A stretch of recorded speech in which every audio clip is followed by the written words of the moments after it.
buenos días, muy buenas tardes o quizás muy buenas noches, estimado oyente, según sea la hora y el país donde se encuentre.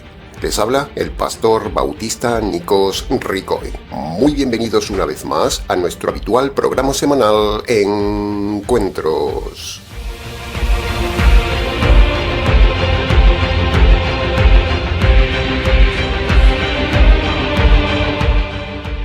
Estamos ya, estimado oyente, en el quinto programa del estudio expositivo de la segunda carta de Pedro. En el día de hoy estudiaremos de forma detallada los versículos 10 y 11 del capítulo 1.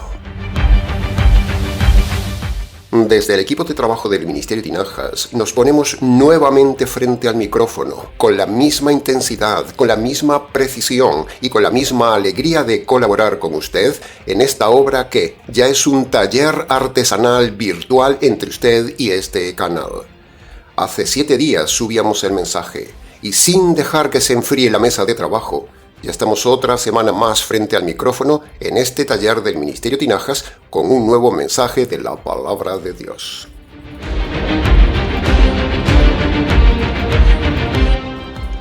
Como maestros artesanos, queremos mensaje a mensaje darle las herramientas para que usted un día también haga una obra maestra de la interpretación bíblica y disfrute cada vez más del estudio de la Palabra de Dios. Cuando nos ponemos frente a un pasaje bíblico para estudiarlo, lo primero que tenemos que hacer es ver lo que está a simple vista en el texto. Hay que leer varias veces el texto y comprender bien el texto. En segundo lugar, una vez comprendido el texto y entender cada palabra, ahora hay que analizar el texto de forma fraccionada, frase a frase e incluso palabra a palabra. En tercer lugar, hay que buscar no solo lo que está a simple vista en el texto, sino también buscar lo que hay debajo del texto, es decir, buscar lo inferencial, lo subyacente, lo subterráneo del texto. Y cuarto, hay que redirigir el mensaje hacia el Evangelio. Estos pasos nos darán un estudio completo y perfecto de la Palabra de Dios. Y esto es precisamente lo que venimos haciendo cada semana con usted y lo haremos también en el día de hoy. Así que, como el tiempo corre y el mensaje es largo, entremos ya en nuestro taller de trabajo, haciéndolo como siempre de forma detallada para su mejor comprensión.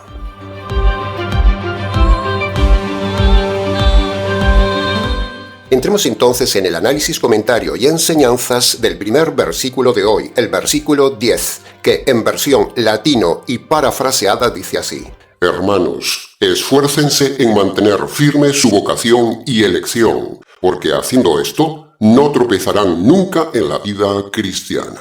Punto número 1. Analicemos entonces la primera palabra, hermanos. Ya hemos explicado muchas veces que la palabra hermanos en el Nuevo Testamento se refiere solo a personas convertidas por medio del Evangelio. No se usa nunca como una costumbre social de llamar hermano a todo el mundo en la calle. No. Ese grave error se comete en toda Latinoamérica y por experiencia personal se lo digo.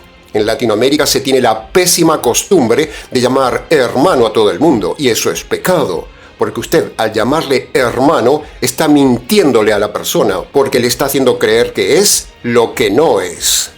Otra pésima costumbre latinoamericana y evangélico-cristiana relacionada con este tema es bendecir a todo el mundo y decir a la gente que el Señor lo bendiga, o bendiciones hermano, o hijo mío, que el Señor te bendiga. Eso es pecado, estimado oyente. Primero, porque no vemos nunca esa frase en el Nuevo Testamento, nadie la dice. Segundo, si usted bendice a un inconverso, usted está bendiciendo a quien Dios dice que está bajo maldición. Porque Gálatas capítulo 3, versículo 10 al 13, dice claramente que toda persona no convertida, y por el simple hecho de haber roto alguna vez la ley de Dios en su vida, esa persona está bajo maldición. Entonces, ¿cómo usted va a bendecir a quien Dios declara maldito? A ver quién es el predicador valiente que dice que esto no es así. ¿A cuántos predicadores ha escuchado usted predicar esto sobre Gálatas capítulo 3, versículo 10 al 13? ¿Cuántos? Nadie predica que el hombre está bajo maldición y que Cristo murió en la cruz bajo la maldición de Dios. Nadie, o casi nadie. Ese tipo de lenguaje no agrada a la gente. La gente se ofende y se van porque solo quieren oír palabras bonitas. Por eso los líderes han diseñado lenguajes mentirosos, lenguajes suaves para la gente, acomodados al oído de la gente, como por ejemplo decirles que Dios los ama, que Dios aborrece el pecado pero ama al pecador, o que Dios le da una segunda oportunidad al divorciado de recasarse para que tenga una segunda cama, o que Dios es bueno y que al fin todos nos vamos a salvar. Y en este caso, a la gente le gusta usar la fraseología bendiciones sobre perversos y malditos pecadores. La Biblia es radical, estimado oyente, no tiene lenguaje suave. Dios es juez, el hombre es delincuente, los pecados son delitos, el hombre está bajo la maldición de la ley, hay un infierno eterno, la mayoría de la gente se pierde, todas las iglesias están erradas, etcétera, etcétera. Todo esto y mucho más es un lenguaje fuerte que no se dice en las iglesias, que no es políticamente correcto, pero nosotros sí lo decimos porque está en la Escritura. En resumen de este tema, usted no puede bendecir a pecadores malditos. Pero, pastor, la Biblia dice, bendecid y no maldigáis. Bueno, estimado oyente descontextuado y un poco ignorante, escúcheme bien, ese pasaje no se refiere a saludos, ese pasaje está en otro contexto, está en el contexto de no vengarse, no tiene nada que ver con saludarse, no mezcle las cosas. No le diga a sus hijos inconversos, bendiciones, hijo, o que el Señor te bendiga, hijo. No se lo diga si no se ha convertido. Es un error, eso es mentirle, eso es pecado, eso es antibíblico, eso es una terrible costumbre latinoamericana que usted debe cortar ya. Si sus hijos están en pecado y no se han convertido y no quieren saber nada del Evangelio, ¿cómo se le ocurre a usted decir que el Señor los bendiga si están en desobediencia y Dios no bendice la desobediencia?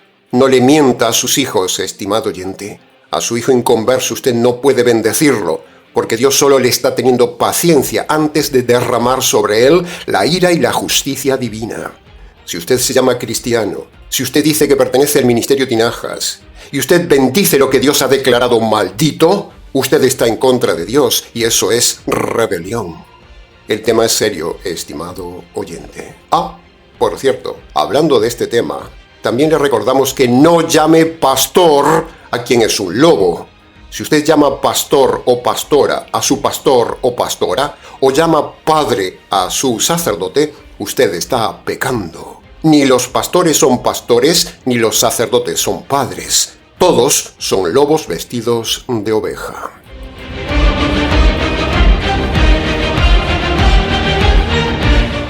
Cuando Pedro dice hermanos, ese es un término tajante, porque inferencialmente incluye a unos y excluye a otros. Incluye solo a los convertidos y excluye totalmente a los que aún no se han convertido por medio del Evangelio.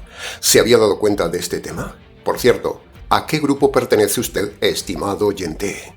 Los pastores llaman hermanos a todo el mundo, cuando aquí Pedro, el modelo de pastor bíblico, muestra que solo se puede llamar hermanos a los convertidos por medio del Evangelio. Así que antes de llamar hermano a alguien, asegúrese que se ha convertido y que da evidencias de conversión.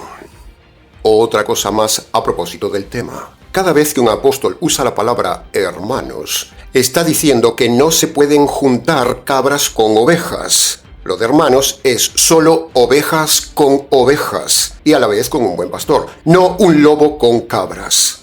Entonces la pregunta reflexiva para usted es, ¿llama usted hermano a todo el mundo? ¿Se congrega usted con cabras y un lobo? ¿Llama usted hermano a un inconverso solo para no quedar mal porque es la costumbre de su país? ¿Le ha dicho a alguien, bendiciones hermano, o que el Señor le bendiga sin pensar lo que está diciendo?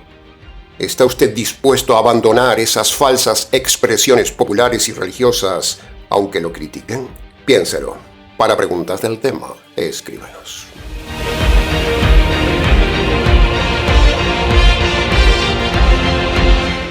Punto número 2. La segunda palabra que Pedro usa es esfuércense. Y esta palabra no es opcional, es un mandamiento.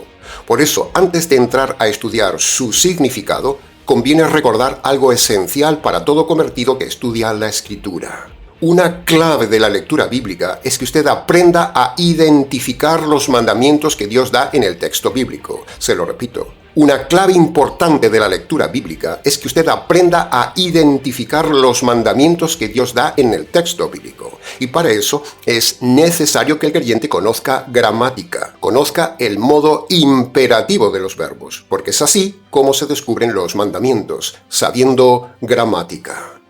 Si se fija, la frase no dice, si quieren, esfuércense. Si pueden, esfuércense. Si tienen ganas y tiempo, esfuércense. Si sienten algo dentro que los impulsa, esfuércense. No. Esfuércense es un mandamiento, punto. Y si un creyente no sabe reconocer los mandamientos en la palabra de Dios, no podrá obedecer al Señor y por eso necesita saber gramática. Otra cosa que vemos es que ese esfuércense implica usar el libre albedrío, la maravillosa doctrina del libre albedrío. Dios salva, pero el creyente en su libre albedrío debe responder con diligencia. No es esperar que algo suceda, es trabajar para que algo suceda. La vida cristiana no crece por accidente, no se madura por casualidad. Esforzarse es moverse, es avanzar, disciplinarse, trabajar, actuar aunque no haya ganas, aunque no haya buen ambiente, aunque no haya aplausos. Pablo dice la misma idea en 2 de Timoteo capítulo 2, versículo 15. Esfuérzate en presentarte ante Dios aprobado, como una persona que no tiene de qué avergonzarse, porque usa bien la palabra de verdad. ¿Está usted obedeciendo este pasaje, estimado oyente? Así que ya tiene tarea para esta semana. En esta semana, leyendo el Nuevo Testamento, tome notas y descubra los mandamientos de Dios que hay en el texto bíblico. ¿Cuántas veces usted habrá leído mandamientos de la palabra de Dios y no se ha dado cuenta y lleva toda su vida sin obedecerlos por no conocer este importante tema gramatical de los verbos en imperativo? Piénselo.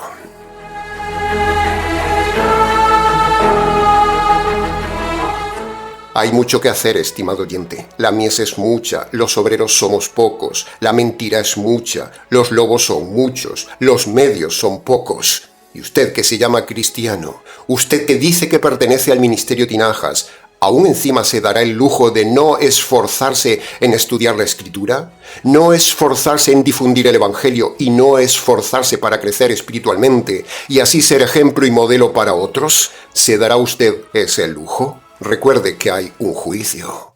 Y si usted no puede trabajar en difundir el Evangelio, al menos ayúdenos apoyando al Ministerio Tinajas para que nosotros, con su ayuda material, difundamos el Evangelio.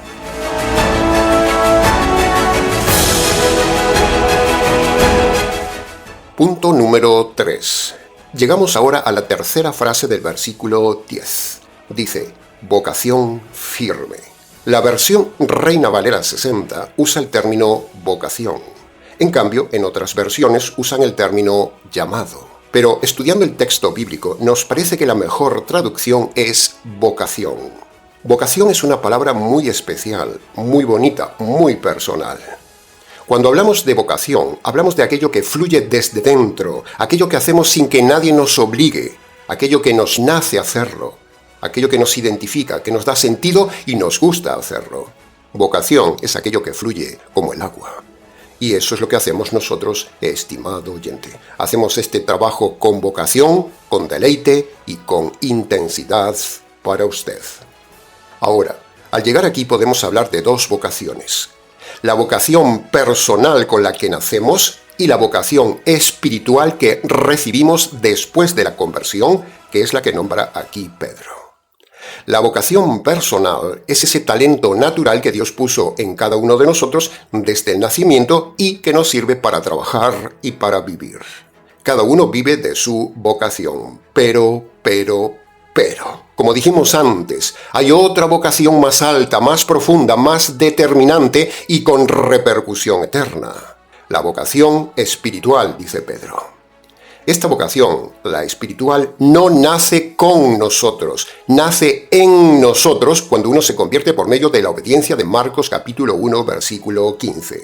La vocación espiritual es también ese fluir interior, pero que aparece después de la conversión como un río de agua viva y que empuja al convertido hacia el servicio al Señor y a los demás.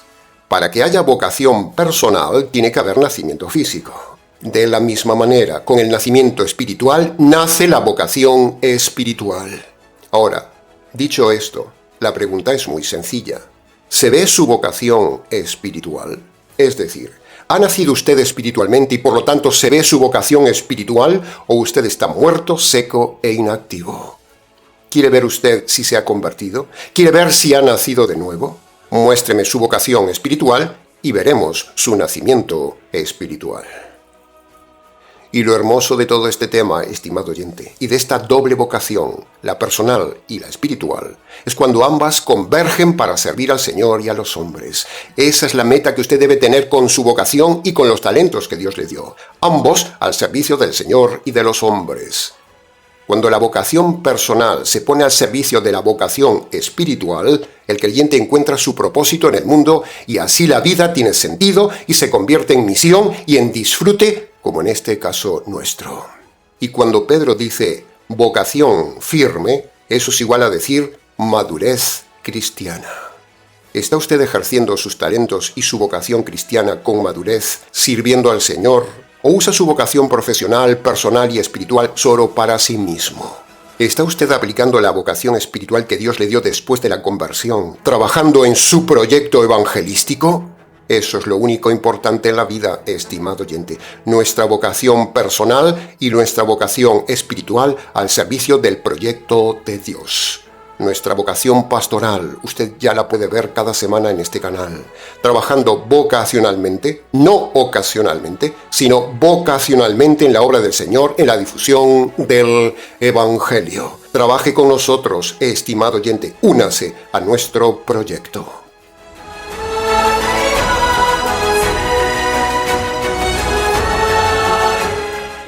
Ahora, hablando de vocaciones, hablando de llamados, tristemente en estos días tenemos que denunciar la celebración de 3 casos de vocación equivocada, de llamado cristiano equivocado, que arrastran a miles de personas a tener una vocación cristiana equivocada. Veamos el primer caso de vocación equivocada. El 25 de marzo pasado, la Iglesia Anglicana eligió a una mujer como líder de esa iglesia, una especie de papisa, una serpiente, una mujer engañada que se cree que fue llamada por Dios a la vocación de obispa. Menudo nombre. Una vocación equivocada porque la mujer no puede ser líder nunca. Esa mujer está engañada y toda la gente que le sigue. Esa mujer está engañada con su falsa vocación de arzobispa, engañando a millones de personas a un cristianismo falso que acabará en la condenación eterna. Es una vocación equivocada, no basada en los principios bíblicos. Es pecado y arrastra a otros al pecado. La nueva líder mundial de la Iglesia Anglicana, la arzobispa de Canterbury, se cree que tiene vocación de líder porque no lee el Nuevo Testamento. Esa mujer está en pecado. El segundo caso con vocación equivocada, con llamado equivocado, es el Papa. El nuevo Papa León XIV cumplió su primer año de falso papado el 8 de mayo reciente. Un hombre engañado con vocación equivocada que no existe en la Biblia. Su vocación no pasa el filtro bíblico y lleva a millones de personas a una vocación equivocada y a un destino terrible, el infierno eterno.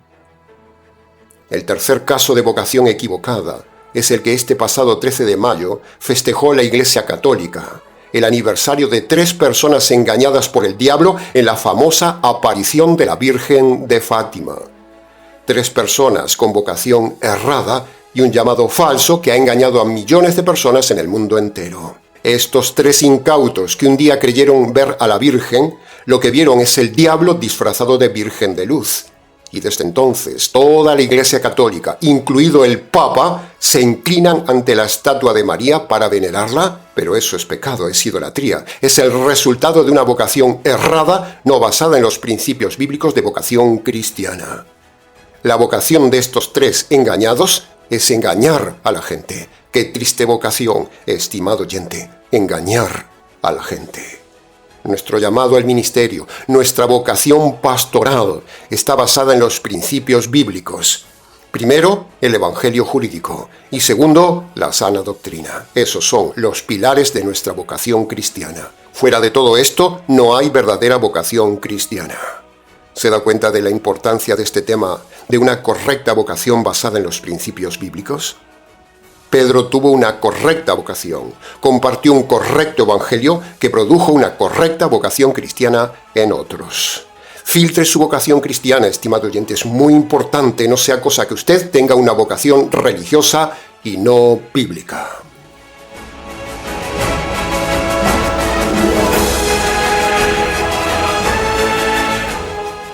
Punto número 4. Analicemos ahora la cuarta parte del versículo 10, la palabra elección. Muchas veces hemos hablado en el canal de la elección en el tema de la salvación. La elección es un tema muy repetido en todo el Nuevo Testamento, y nuestra postura lógica y teológica ya la hemos expresado muchas veces, unas de forma más extensa, otras de forma más resumida, como hoy.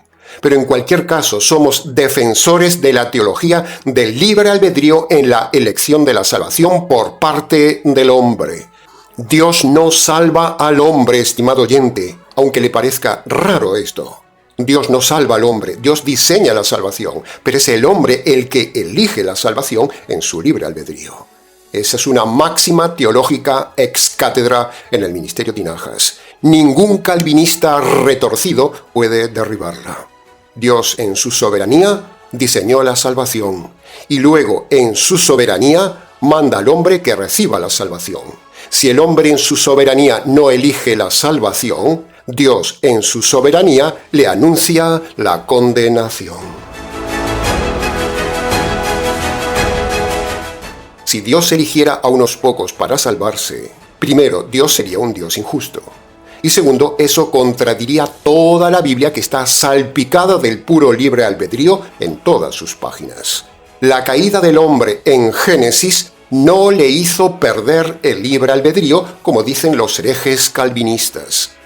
Así como el hombre no perdió con la caída el diálogo, el razonamiento, la conciencia, la creatividad, la lógica, el amor, las decisiones, las emociones, etcétera, etcétera, el hombre tampoco perdió el libre albedrío. El libre albedrío es para elegir su salvación, estimado oyente, es un don de Dios. Así que, una vez más, jaque a los calvinistas.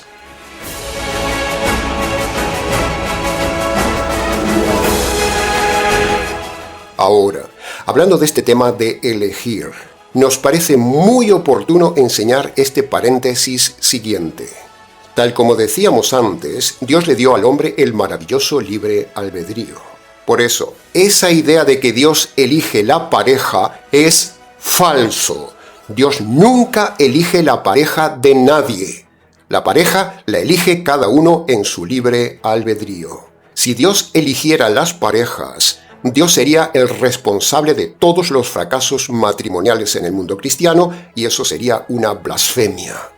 Así que cuando un pastor, sacerdote o rabino le diga que Dios elige la pareja, es un mentiroso. Usted con su razonamiento, usted con su conciencia, usted con su libre albedrío es el que elige la pareja, no Dios.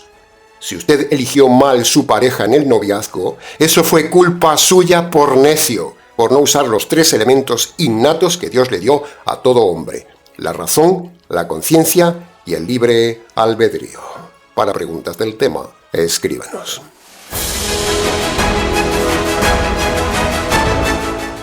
Punto número 5. Analicemos ahora la quinta frase del versículo 10. Dice, haciendo estas cosas. En primer lugar, esta frase es de plano una frase anti-vagos. Es una frase contra el pecado de la pereza. Es una frase contra los sucios y los que no trabajan. El cristiano siempre está haciendo cosas. El cristiano es activo, evangelista, fraterno, estudioso, limpio, dispuesto, ordenado, trabajador. El cristiano siempre está haciendo cosas como dice Pedro. Así que usted que se llama cristiano, usted que dice que pertenece al ministerio Tinajas, ¿cómo es usted en su vida cristiana? ¿Está usted siempre haciendo cosas para el Señor y para el ministerio? ¿O usted es un vago? ¿Se imagina usted al Señor Jesús vago y dormilón? ¿Es usted vago mirando todo el día internet y televisión? ¿Cuánto tiempo dedica a estudiar y cuánto tiempo dedica usted a la televisión y a TikTok, estimado oyente? En segundo lugar, hablando de hacer obras, hablando de hacer cosas. Las obras buenas no son para salvarse. Las obras se hacen para agradar al Señor después de la salvación. Las obras antes de la salvación no valen para nada. La Biblia misma dice aquella famosa frase en Isaías capítulo 64, versículo 6. Dice sobre las obras buenas: nuestras obras buenas son trapos de inmundicia ante Dios.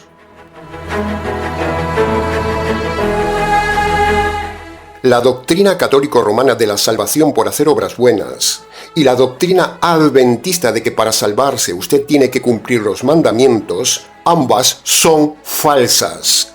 La salvación es solo por medio de la obra de Cristo. Si usted tiene que hacer obras para salvarse, ¿para qué murió Cristo? Cristo se hubiera ahorrado el sufrimiento si la salvación es por hacer obras buenas, ¿no le parece? Por otro lado, usted es un ser imperfecto. ¿Cómo un ser imperfecto podrá hacer obras perfectas para alcanzar una salvación eterna? Las obras buenas, estimados católicos y adventistas, no son para salvarse. Les han engañado en esa iglesia. Las obras buenas son para después de la conversión, para agradar al Señor y para determinar su puesto en el reino de los cielos. Si la salvación es por obras, le pregunto, ¿cuántas obras necesita usted para salvarse? ¿Se da cuenta de la agonía de la pregunta? Nunca un pastor o sacerdote le contestará a esta pregunta. ¿Y si usted muere justo, faltándole una obra para salvarse? ¿Se da cuenta de la agonía? La salvación por obras es herejía en estado puro. Pero. Fíjese ahora en esto. La Biblia dice que la salvación no es por hacer obras buenas. Sin embargo, en Marcos capítulo 1, versículo 15, la Biblia dice que la salvación es solo por hacer dos obras, no por hacer muchas obras, sino solo por hacer dos obras. Primero, reconocer sus injusticias ante Dios, o sea, el arrepentimiento. Esa es una obra que usted debe hacer para salvarse. Y segundo, usted debe apropiarse por la fe de la justicia caída sobre el Señor Jesús, o sea, el Evangelio. Esta es la segunda obra que usted debe hacer para salvarse. Estas son las dos únicas obras que le salvan. Para preguntas del tema, escríbanos.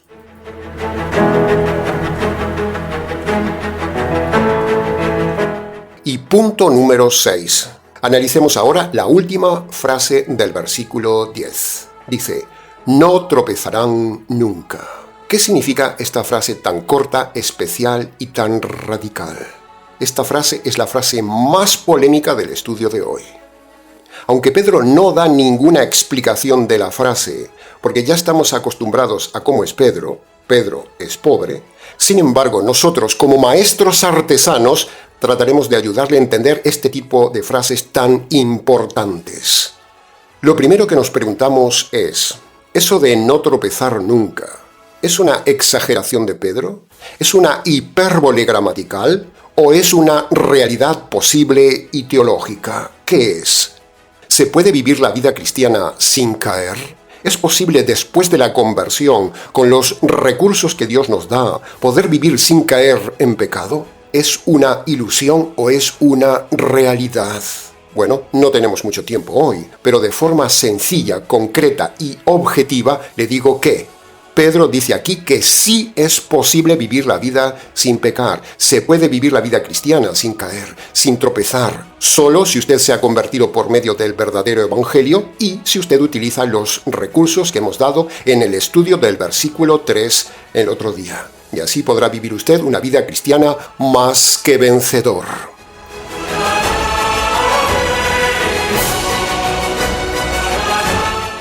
Ahora, si se fija en el versículo 10, hay dos opuestos. Por un lado está caer o tropezar, y por otro lado, estar firmes. Ambas son opuestos. Entonces preguntamos, ¿cómo es su vida cristiana, estimado oyente? ¿Cómo está su vida cristiana, estimado oyente? ¿Está firme o está caída? Usted que se llama cristiano, usted que dice que pertenece al ministerio Tinajas, ¿Su vida está firme en doctrina, en conducta y en victoria? ¿O usted está caído y derrotado? ¿Es usted una persona firme, sólida en la fe, sólida en conducta, sólida en testimonio, sólida en carácter, irreprensible, a tal punto que incluso otras personas se pueden apoyar y agarrar de usted por su firmeza? ¿O usted es una persona caída, floja, arrastrada, insegura, perdedora, inmadura, derrotada, vencida, de mal testimonio y mal carácter? ¿Cómo es usted, estimado oyente? ¿Es más que vencedor o es más que perdedor? ¿Está usted caído o usted está firme y creciendo en la escalera de Pedro? ¿Cómo está usted, estimado oyente?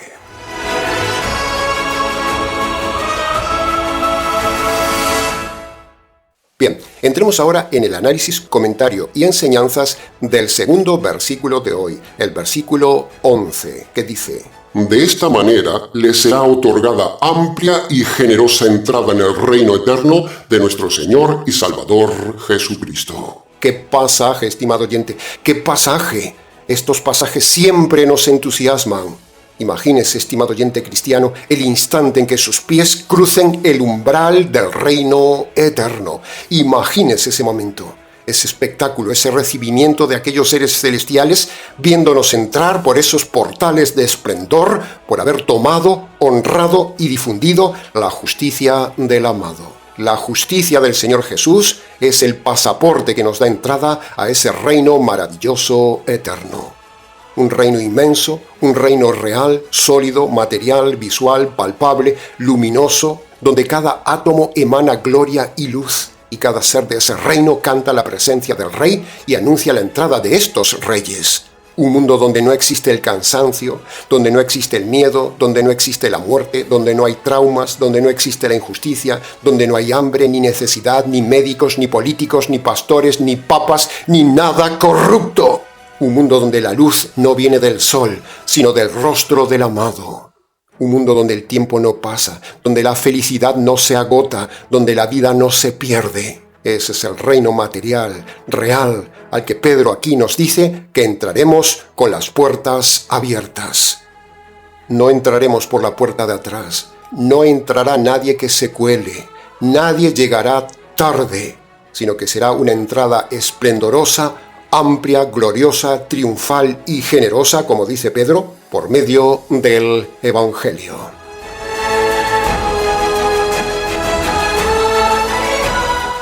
Al llegar al versículo 11, Pedro nos cambia el escenario por completo. Pasamos de hablar de la tierra, como lo vimos en el versículo anterior, ahora a hablar del cielo.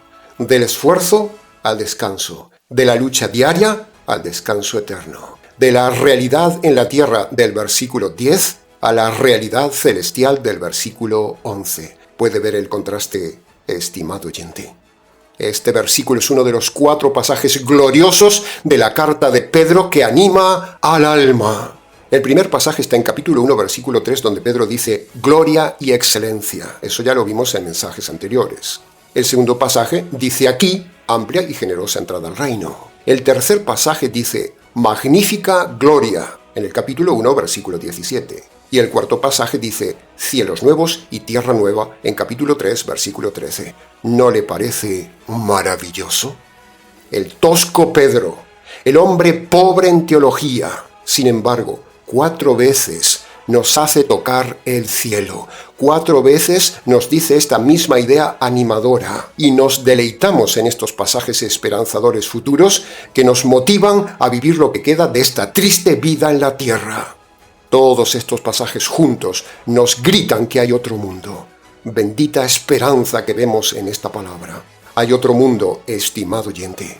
Un mundo real, material, perfecto, luminoso, sólido y eterno. Un mundo que no se desgasta, que no se corrompe, que no se contamina con virus. Un mundo donde la vida no se acaba, donde la felicidad no se agota, donde la convivencia humana es maravillosa, donde la paz no se interrumpe nunca. Pedro nos da apenas un pequeño agujero de cerradura para mirar desde este lado al otro mundo. Pero, a pesar de que lo que se ve por ese agujero es poco, sin embargo, es suficiente para sostener la esperanza y motivar al creyente en medio de cualquier sufrimiento en esta vida. Isaías y Pablo también dicen el mismo tema. Lo que ojo no vio, ni oído oyó, ni mente imaginó, es lo que Dios tiene preparado para los convertidos. Es como si Pablo dijera: por mucho que lo intentes, nunca podrás imaginar ese mundo. Ni las películas de ciencia ficción más espectaculares, ni los diseños futuristas más avanzados, ni la inteligencia artificial más creativa pueden acercarse a la realidad de ese mundo material perfecto, donde habitará una raza de hombres diferentes gracias al poder del Evangelio, el cual nos hará entrar un día ampliamente por esos portales de esplendor de la gloria eterna. Venga con nosotros, estimado oyente.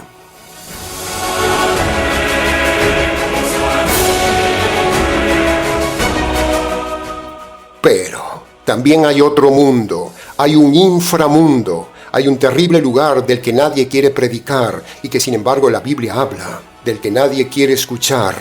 El mundo que la Biblia describe con tal seriedad que corta el aliento y hace temblar el alma. El otro destino es el horror más absoluto para el hombre inconverso. Y Pedro también nos habla de ese terror eterno. Pedro menciona este destino terrible en 5 pasajes de esta carta que son como golpes de martillo en el alma. En capítulo 2, versículo 3 dice: condenación y perdición. En el capítulo 2, versículo 4 dice: el fondo del infierno y el juicio de Dios. En capítulo 2, versículo 9 dice: castigo en el día del juicio. En capítulo 2, versículo 12 dice: su propia perdición. Y en capítulo 3, versículo 7 dice: el día de la perdición y del juicio de los hombres. Cada una de estas 5 frases son una ventana hacia un mundo que ningún ser humano debería desear ver. Un mundo donde el sufrimiento no es lo peor. Lo peor es que no se termina nunca. El cuerpo sufrirá, sufrirá y sufrirá. El alma sufrirá, sufrirá y sufrirá. La conciencia sufrirá. La memoria sufrirá. La culpa atacará. La desesperación lo hará aumentar el sufrimiento. Lo insoportable no será el dolor. Lo insoportable será la eternidad del dolor. Aquí en la tierra cualquier sufrimiento tiene un límite. La muerte, el desmayo, el sueño, el paso del tiempo, el olvido, incluso la droga, la anestesia, etcétera, etcétera. Pero allí no hay nada de eso. No hay nada que evite el sufrimiento. Es eterno. En la tierra se hace todo lo posible por eludir el sufrimiento. Todo está diseñado para escapar del sufrimiento. Pero allí no hay nada que atenúe el sufrimiento.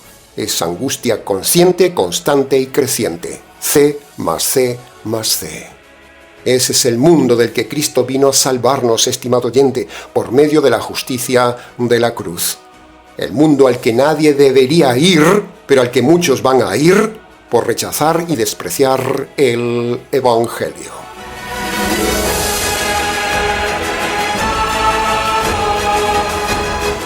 La existencia real de este terrible lugar, el inframundo, está demostrado bíblicamente por 2 evidencias teológicas contundentes.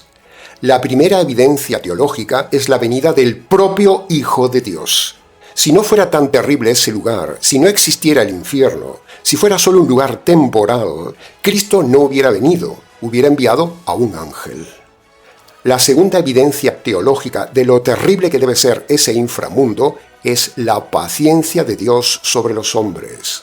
Si ese lugar no fuera tan terrible, Dios no tendría tanta paciencia con los hombres. Ya hubiera acortado los días de la paciencia del hombre sobre la tierra. Total, solo sería un castigo pequeño y limitado. Pero la larga paciencia de Dios de miles de años y oportunidades de salvación a la humanidad, y los largos años de paciencia sobre la vida de cada hombre, muestran y demuestran evidentemente que aquel lugar debe ser terrible. Por eso Dios da oportunidad tras oportunidad para que usted se salve de ese lugar terrible por medio del Evangelio.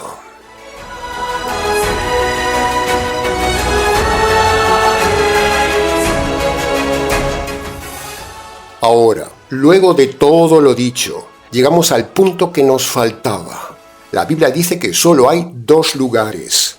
Pedro, el supuesto primer papa, nos ha dicho que solo hay 2 lugares eternos. Solo 2 lugares. Pedro no nombra nunca el purgatorio, como dice la falsa Iglesia Católica y este falso Papa. Primero, el purgatorio es una doctrina inventada por la Iglesia Católica. La Iglesia primitiva del Nuevo Testamento no creía en el purgatorio. El purgatorio es para dar una falsa esperanza de salvación al perdido, diciéndole que después de la muerte hay un lugar donde uno sufre un poquito, pero luego ya entrará al reino eterno. Esa esperanza es falsa, tan falsa como la Iglesia Católica. Segundo, el purgatorio fue el negocio ideal inventado para sacar dinero a la gente, donde, si se paga por las almas, uno puede acortar la estancia del dolor en el purgatorio y acceder antes a la gloria, haciendo del purgatorio no solo un negocio, sino una injusticia, donde el dinero hace que la persona sufra menos saliendo más rápido del purgatorio. Entonces preguntamos, ¿y qué pasa con los que no tienen nadie que pague por sacarlos del purgatorio? ¿Se da cuenta del negocio desgraciado de esta iglesia desgraciada?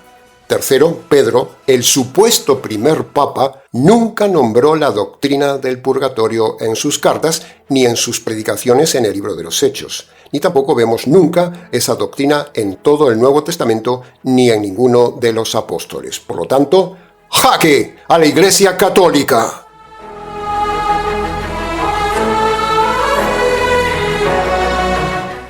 Y así llegamos por hoy, estimado oyente, al final de nuestro tiempo de estudio expositivo en el programa. Hemos hecho lo que un pastor vocacional fiel debe hacer, enseñar la verdad. Mucho más se pudo haber dicho del tema, pero con lo dicho es suficiente para su enseñanza y su reflexión. Para preguntas del tema, escríbanos. ministeriotinajas@gmx.es.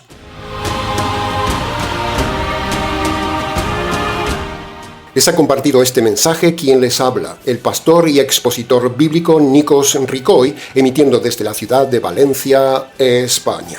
Será entonces con el gusto de siempre, hasta el siguiente mensaje de la serie, aquí en nuestro habitual programa semanal Encuentros.